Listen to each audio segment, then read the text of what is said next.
इतनी रात बीत जाने के बावजूद नींद उसकी आंखों से गायब थी।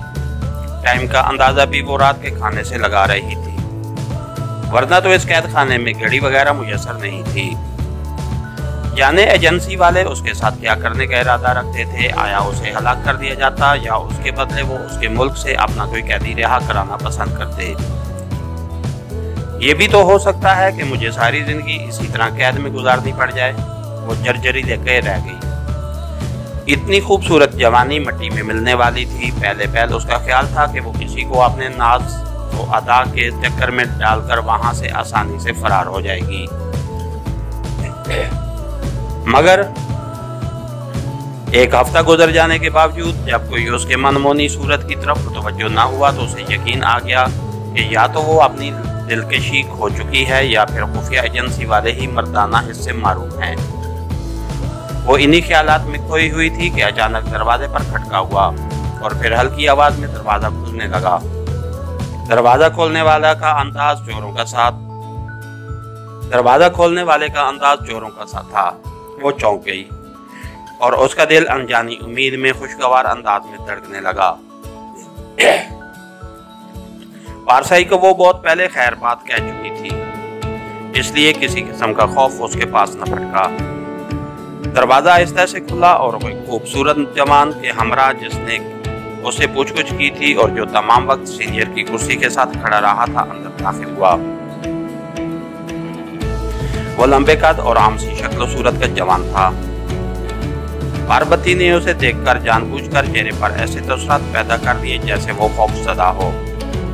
उस जवान ने होंठों पर उंगली रखकर उसे खामोश रहने का इशारा किया और आहिस्ता से चलता हुआ उसके करीब चारपाई पर आकर बैठ गया। पार्वती का अंदाजा सही निकला था, वो उसके पास गैर कानूनी तौर पर आया था।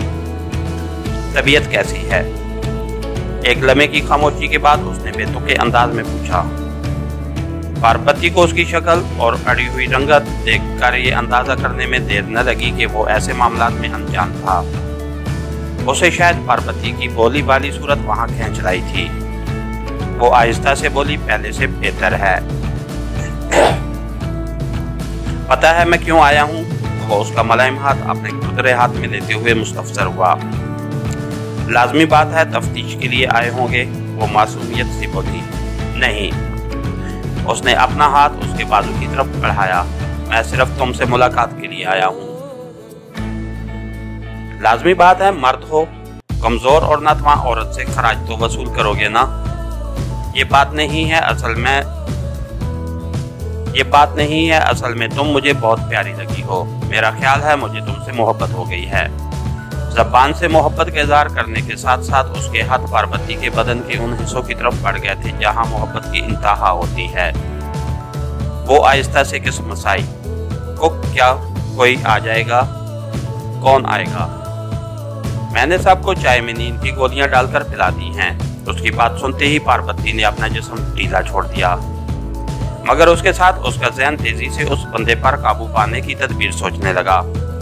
वो जिस्मानी लड़ाई की तरबियत हासिल कर चुकी थी, मगर नामालूम वो कैसा लड़ाका था और वो जल्दबाजी में काम खराब नहीं करना चाहती थी। फिर अचानक एक तरकीब उसके जहन में आई। उस वक्त तक उस जवान को पार्वती का लिबास बोझ महसूस होने लग गया था कि वो पार्वती को उस बोझ से छुटकारा दिलाने के लिए अमली कदम उठाने लगा। पार्वती जल्दी से बोली, प्लीज अभी नहीं। वो क्यों? जज्बात की शिद्दत से उसकी आवाज लड़खड़ा रही थी। देखो, मैं रात के खाने के बाद काफी पीने की आदी हूँ। यहाँ पर हफ्ता होने को है, मुझे काफी नहीं मिली। अगर काफी मिल जाए तो मैं आपका साथ भरपूर तरीके पर दे सकूंगी, वरना शायद मैं आपको खुश न कर सकूं। बाद में काफी पी लेंगे ना? वो शायद जज्बात के हाथों इतना मगलूब हो गया था कि उसे छोड़कर जाने को उसका दिल नहीं कर रहा था, मगर पार्वती भी कुछ गोलियां नहीं खेली थी। वो जानती थी कि एक बार उसके जज्बात ठंडे पड़ गए तो उसकी अकल काम करना शुरू कर देगी और पार्वती की आज़ादी का ख्वाब अधूरा रह जाएगा। प्लीज पहले काफी का एक कप ले आओ ना। वो उसके गले में बाहें डालकर उसके होंठों पे एक तवील बोसा देते हुए बोली। अभी लाया। वो लड़खड़ाते हुए उठा जैसे वो खम्मार में हो, और आखिर क्यों ना होता, पार्वती तो शराब की भरी हुई वो बोतल थी जिसे देखकर ही मर्दों पे नशा छाने लगता। उस गरीब ने तो एक दो घूंट भी ले लिए थे। उसके कमरे से निकलते ही पार्वती ने छलांग लगाकर बिस्तर छोड़ा और दरवाजे के पीछे छुपकर खड़ी हो गई।